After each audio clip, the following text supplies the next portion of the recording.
Hello and welcome. You're watching NewsX Deep Dive with me, Vineet Malhotra. Azerbaijan and Turkey supported Pakistan during Operation Sindoor and now they're feeling the heat. Today, we talk about the aftermath of the widespread boycott campaign that trended on social media and see how a significant number of Indians followed through their pledge. Let's first, take you back to what happened on the 22nd of April 2025. Pakistan-based terrorist group, the Resistance Front, perpetrated a devastating attack in Pahalgam. 26 tourists, including 25 Indians and one Nepalese national, was killed at gunpoint. Women and wives and children were made to watch the inhumane attack as it unfolded. One of the terrorists even tauntingly told a survivor, "Go tell Modi." On 7th of May 2025, India launched Operation Sindoor to avenge the bloody attacks that took place in the Baisaran Valley. In a matter of 3 days, India neutralized over 100 terrorists, destroyed 9 terror hideouts and conducted strikes on 11 air bases, destroying 20% of Pakistan's Air Force assets. India's unwavering no-terror policy put Pakistan in a tight spot, forcing the terror-harboring nation to plead with India to de-escalate. Now enter the international players. In this nuclear-tinged standoff, alliances matter. Pakistan, long nurturing ties in the Islamic world, finds a vocal backer in Turkey. The Indian army confirmed that Turkey under President Recep Tayyip Erdogan supplied those Songar drones that Pakistan uses in swarms against India. Erdogan was one of the first to call Pakistan Prime Minister Shahbaz Sharif after Operation Sindoor. Later, Ankara's foreign ministry praised the ceasefire but frames it as a win for dialogue, subtly aligning with Islamabad's narrative. This served as a sharp contrast to India's compassionate acts in time of need. Take India-Turkey relations, for instance, marked by moments of solidarity, like during the devastating 2023 Turkey-Syria earthquakes.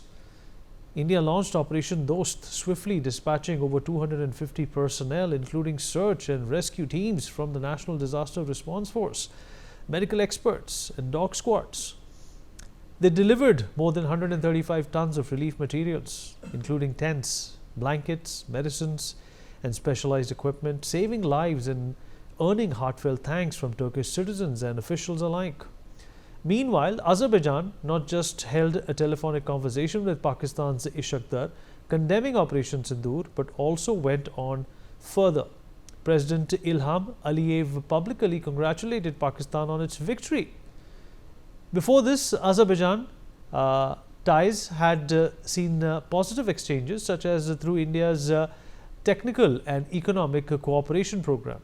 In 2017, for example, India doubled the number of fully funded scholarships and training slots for Azerbaijani students and professionals, allowing them to attend specialized courses in fields like management, engineering, and top Indian institutions, a boost that has benefited over 700 Azerbaijani participants overall, fostering skill development and bilateral ties. This support for Pakistan doesn't go unnoticed in India. Social media erupts with boycott calls. Hashtags like boycott Turkey and skip Azerbaijan trend for weeks. Nationalist sentiments boil over, amplified by the emotional weight of Pahalgam attack. Social media users called out Turkey and Azerbaijan for supporting Pakistan-backed terrorism and supplying arms to Pakistan. They made it a point to say that no proud Indian should visit or support terror sympathizers, asking both the countries to earn from Pakistani tourists. Travel agencies jump in, make my trip, clear trip and ease my trip, issue advisories against non-essential trips, halting promotions and seeing bookings plummet 60%, while cancellations skyrocket 250% in mid-May.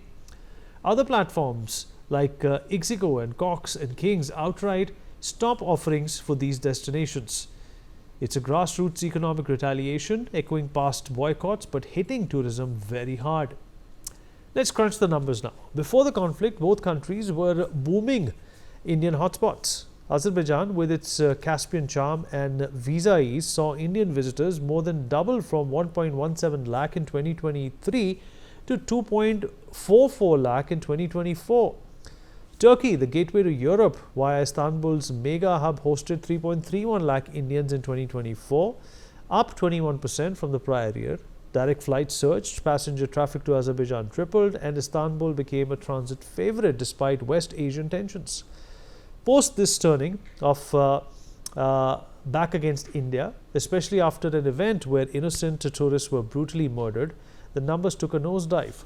Azerbaijan's tourism board data shows a 56% drop in Indian footfall from May to August 2025 versus 2024, from early or nearly 100,000 to just 44,000. January to April was up 33% year on year at 81,000 visitors, but the full 8 months slumped 22% to 1.25 lakh.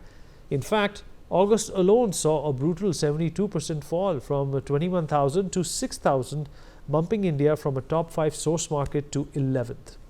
Turkey, which is a layover for most European destinations, fares slightly better, but still sees a whopping 33.3% decline in tourism from May to August, going from 1.36 lakh to 90,400 Indians. The first 4 months, were flat at 83,300, but the time from January, August overall dipped 21% to 1.74 lakh tourists. The DGCA figures underscore it, showing that direct flights carried fewer passengers, though transit use muddies exact tourist counts. India's tourism outbound is massive, worth billions, so even a partial boycott packs a punch. These countries lose not just revenue but soft power. This stands as a reminder that people of India, the country that is the first to step up in time of need, will undoubtedly stand against any sort of aggression or support thereof against the nation. Adit Kothari, foreign affairs expert, joining me at this point in time to talk more about this. Adit, it's very evident in today's world that alliances are natural, they're organic. I can still understand for Turkey, they support Pakistan, a nuclear armed nation. Turkey wants to be the center of the Arab world. They want to regain their medieval standing as the center of the world. They want to displace Saudi Arabia as the king of the Islamic world. Well, that's not going to happen, of course, but there's no harm in dreaming and being aspirational. But Azerbaijan, a country which is still marred by economic worries, what do they gain by supporting Pakistan? Don't you think at this point in time, religious consensus and religious camaraderie is not as important as the economic future of a country like Azerbaijan, and for that they need to get along with India, the fastest growing economy in the world? So Azerbaijan will do whatever Turkey basically asks Azerbaijan to basically do. So if they say jump, Baku is basically going to retaliate by saying, how high should I jump, sire? And that is what they've demonstrated, with the Three Brother Alliance. But from an Indian prism of things, Vineet, I think it's very interesting that, it's a striking display of, shall I say, patriotic consumerism. That we saw the Indian globetrotters reshaping their vacation. So instead of what happened post Operation Sindoor, the dip was almost about 55 to 70% within both these countries. So Indian globetrotters decided to boycott both Turkey and Azerbaijan, and as a consequence, who were the direct beneficiaries? It was Greece and Georgia. Georgia saw a massive increase in numbers. In 2024, they came up with a visa sort of ease of visa regime with Indians getting visa on arrival, and as a consequence, that particular sector saw massive growth as a consequence of Operation Sindoor and whatever happened with Turkey and Azerbaijan. But just not that. I mean, amplifying that sort of grassroots pressures, there's Confederation of the All India Traders. They, I think it was May 2025, when they had a national conference in Delhi, which was attended by roughly about 150 odd leaders, and they announced to boycott all trade imports and exports with both Turkey and Azerbaijan. So the pressures are being created. Soft power and economic power is being used to demonstrate that, we will stand hard against terrorism. But what does this translate on ground within Turkey and Azerbaijan is the real question. Indians make up roughly about 5 to 7% of the tourists coming into Turkey. Is it going to create enough of an economic pressure? At this point, no.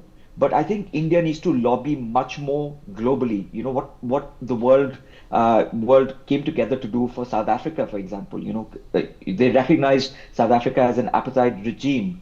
India needs to rally behind other world countries which recognize terrorism as a threat, as a global threat, and recognize that Pakistan is the epicenter of global terrorism. We need to stitch up partnerships to ensure that we can create pressure on all of these countries which come in to support Pakistan as a consequence. So that interconnectivity is something that India needs to leverage at a mass global stage. While this is good, these soft pressures that we are applying, I don't think it's going to yield a lot of benefit. It's not going to make the Erdogan regime in Turkey or the Baku government to realize, what the consequences of supporting a terror nation is going to be. Beneath. All right. Adit, appreciate you joining us. Thank you so much for those insights. Really valuable perspectives there. On that note, we dip into a short break. Be right back.